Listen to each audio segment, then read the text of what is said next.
Kamusta, mga kaibigan? Sa video na ito, pag-uusapan natin kung paano natin mapapaganda ang ating mga isinulat gamit ang cohesive devices o mga pang-ugnay. Ang mga salitang ito ay mahalaga upang maging malinaw at tuloy-tuloy ang ating mga teksto. Ang mga cohesive device ay mga salitang nag-uugnay sa mga pangungusap at talata. Halimbawa, kapag sumulat tayo, kailangan nating tiyakin na bawat ideya ay magkakaugnay. Gamit ang mga salitang tulad ng una sa lahat, halimbawa, at sa huli, nagiging mas lohikal ang daloy ng ating mga isinulat. Bilang halimbawa, narito ang isang teksto na puno ng cohesive devices. Ang pag-aaral ay isang mahalagang aspeto ng buhay ng isang mag-aaral. Una sa lahat, ito ay nagbibigay daan upang mapalawak ang kaalaman at kasanayan na kinakailangan sa iba't ibang larangan. Halimbawa, ang isang estudyanteng masigasig sa pag-aaral ng agham ay may mas malaking pagkakataon na magtagumpay sa mga proyektong pangagham. Bukod dito, ang edukasyon ay nagsisilbing pundasyon para sa pag-unlad ng individual.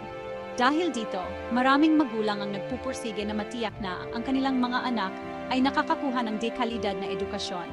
Sa kabilang banda, hindi lahat ay nagkakaroon ng parehong oportunidad sa pag-aaral, kaya't mahalaga ang mga programa ng pamahalaan upang suportahan ang mga nangangailangan. Sa huli, ang edukasyon ay hindi lamang tungkol sa mga libro at klase. Ito rin ay tungkol sa paghuhubog ng ugali at pagbuo ng responsableng mamamayan. Napansin ba ninyo kung paano nagamit ang mga pang-ugnay? Ang mga salitang tulad ng una sa lahat, halimbawa, bukod dito, dahil dito, at sa huli ay nagbibigay linaw at lohikal na koneksyon sa bawat bahagi ng teksto.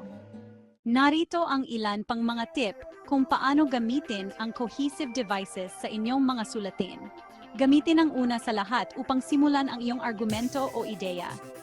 Idagdag ang halimbawa para sa mga ilustrasyon. Gamitin ang dahil dito kapag nagpapakita ng sanhi at bunga.